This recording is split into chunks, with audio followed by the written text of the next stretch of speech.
여러분 좋은 아침입니다. 화요일입니다. 10월 10일 우리에게 주신 말씀 열왕기상 14장 21절부터 31절까지 말씀 함께 보겠습니다. 솔로몬의 아들 르호보암은 유다 왕이 되었으니 르호보암이 왕위에 오를 때에 나이가 41세라. 여호와께서 자기 이름을 두시려고 이스라엘 모든 지파 가운데에서 택하신 성읍 예루살렘에서 17년 동안 다스리니라. 그의 어머니의 이름은 나아마요 암몬 사람이더라. 유다가 여호와 보시기에 악을 행하되 그의 조상들이 행한 모든 일보다 뛰어나게 하여 그 범한 죄로 여호와를 노엽게 하였으니 이는 그들도 산 위에와 모든 푸른 나무 아래에 산당과 우상과 아세라상을 세웠습니다. 그 땅에 또 남색하는 자가 있었고 여호와께서 이스라엘 자손 앞에서 쫓아내신 국민의 모든 가증한 일을 무리가 본받아 행하였더라. 르호보암 왕 제5년에 애굽의 왕 시삭이 올라와서 예루살렘을 치고 여호와의 성전의 보물과 왕궁의 보물을 모두 빼앗고 또 솔로몬이 만든 금 방패를 다 빼앗은지라. 르호보암 왕이 그 대신 노스로 방패를 만들어 왕궁문을 지키는 시위대 대장의 손에 맡기매 왕이 여호와의 성전에 들어갈 때마다 시위하는 자가 그 방패를 들고 갔다가 시위소로 도로 가져갔더라. 르호보암의 남은 사적과 그가 행한 모든 일은 유다 왕 역대 지략에 기록되지 아니하였느냐. 르호보암과 여로보암 사이에 항상 전쟁이 있으니라.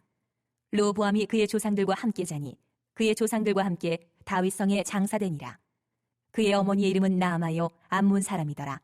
그의 아들 아비얌이 대신하여 왕이 되니라. 아멘. 하나님의 말씀입니다. 한번 더 읽으시면서 묵상하시겠습니다.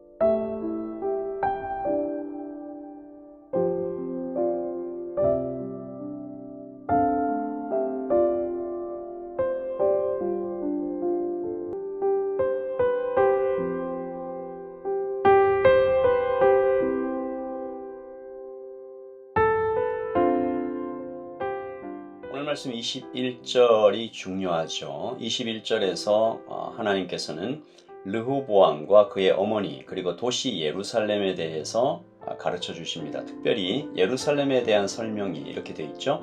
하나님께서 택하신 도시다. 하나님께서 자기 이름을 두시려고 이스라엘 모든 지파 가운데서 택하신 성읍 예루살렘 이렇게 되어 있습니다. 그러니까 이 말씀은 북이스라엘과 남유다 모두에게 선포하는 하나님의 말씀이죠. 특별히 북이스라엘에게는 소모적인 비교의식과 지파 이기주의를 그만두라라는 뜻의 교훈의 말씀이 됩니다. 왜? 그러니까 북이스라엘은 이런 생각을 늘 가지고 있었어요. 왜 12지파 중에 유다 지파의 땅에 예루살렘이 있느냐? 왜 그곳이 우리 모두의 중심이 되느냐? 우리한테도 좋은 땅 많다. 우리에게도 기회를 달라. 이런 불만 섞인 목소리에 대한 하나님의 대답은 내가 택했다라죠. 내가 내 이름을 두려고 예루살렘을 내가 나의 주권으로 택했다라는 것입니다. 여러분, 예루살렘이 더 뛰어나서가 아니라는 것 아시죠? 다른 지파와 어떤 차별하시는 하나님의 모습도 아니지 않습니까? 오히려 예루살렘은 이 하나님의 선택 때문에 더 큰 책임과 의무를 짊어지게 되죠. 거룩한 곳이다라는 이 상징성은 주목받고 높임을 받는 부분도 물론 있지만 그 거룩을 지켜내야 할 그 하나님께로부터 받은 순결에 대한 책임을 이루어야 할 무거운 짐을 지는 것과 같죠. 지금 남유다가 하나님께 책망과 심판을 받는 이유 중에 하나가 그거 아니겠어요? 예배의 장소가 우상 숭배로 더럽혀졌다. 이스라엘 모든 땅이 그렇지만 특별히 예루살렘, 즉 성전이 있는 곳에서 벌어진 우상 숭배는 하나님의 더 큰 책망을 받게 된다라는 거죠. 그리고 이 르호보암의 어머니에 대한 설명이 좀 특이한데요. 이렇게 되어 있습니다. 그의 어머니는 그의 어머니의 이름은 나아마요 암몬 사람이더라. 암몬 사람은 이 몰록을 숭배하는 나라 아니겠어요? 거기서 온 여인이다라는 거죠. 그녀가 그러니까 르호보암에게 어떤 영향력을 미쳤겠습니까? 뻔하죠. 우상 숭배에 대한 그런 영향력을 미쳤습니다. 그러니까 이어지는 말씀이 그 어머니를 설명하고 바로 22절에 유다가 여호와 보시기에 악을 행하되 그의 조상들이 행한 모든 일보다 뛰어나게 하여 그 범한 죄로 여호와를 노엽게 하였으니 이는 그들도 산 위에서와 모든 푸른 나무 아래에 산당과 우상과 아세라상을 세웠습니다. 그리고 24절요. 그 땅에 또 남색하는 자가 있었고 여호와께서 이스라엘 자손 앞에서 쫓아내신 국민의 모든 가증한 일을 무리가 본받아 행하였더라.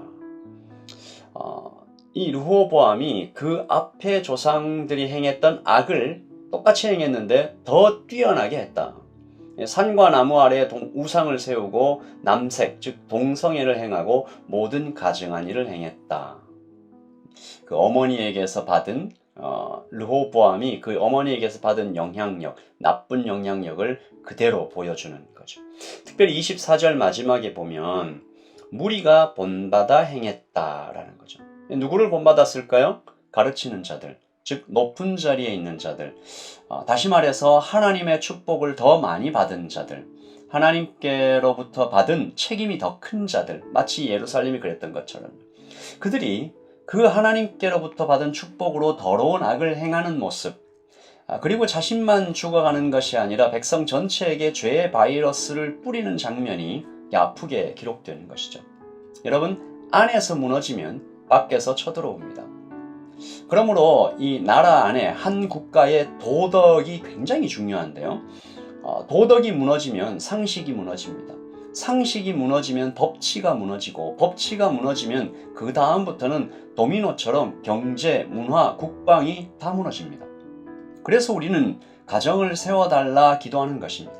아빠와 엄마가 사랑해야 자녀가 부모를 존경하고 부모는 자녀를 사랑으로 양육하는 그렇게 건강한 가정이 바로 서야 국가와 민족이 건강해진다는 이것은 굉장히 비명 같은 기도죠. 근데 중요한 것입니다.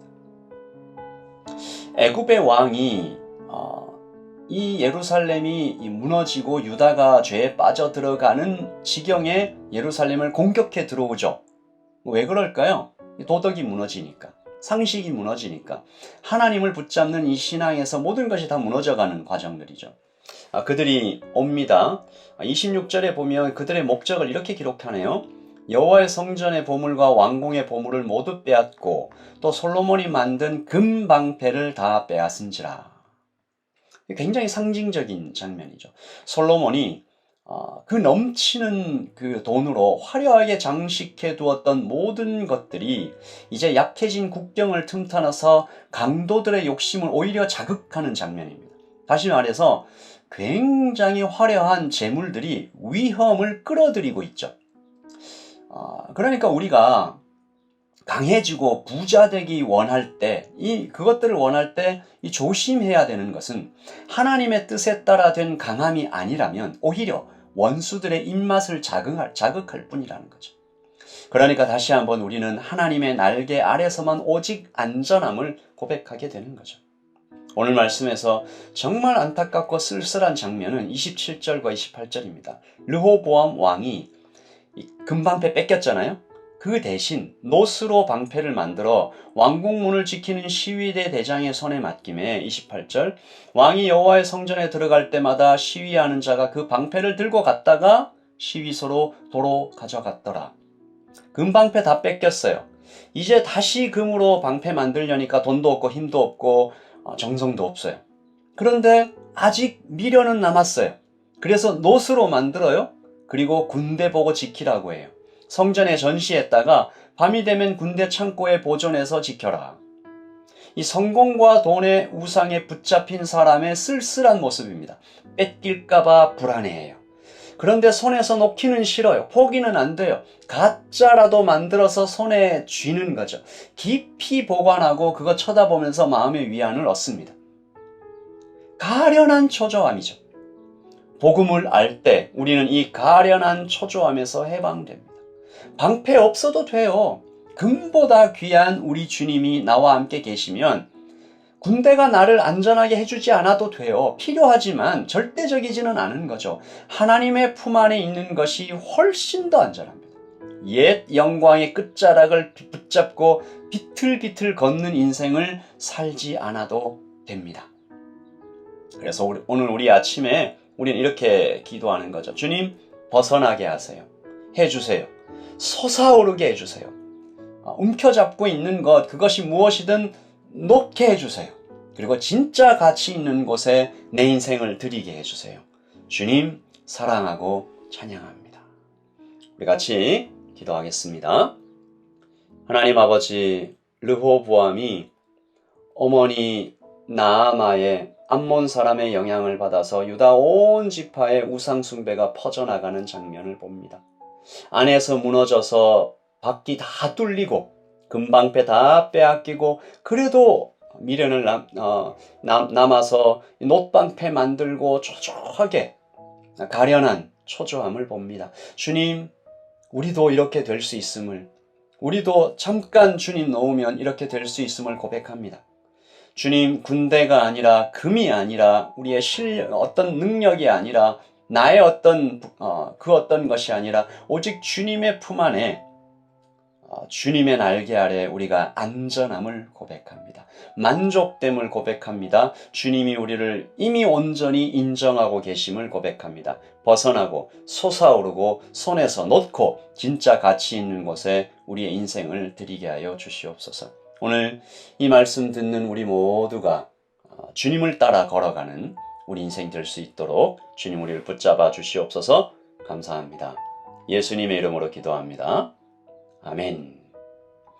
여러분, 오늘도 주님과 함께 날아오르고 솟아오르는 평안한 안전한 인생 살아가시기를 예수님의 이름으로 축복합니다. 샬롬.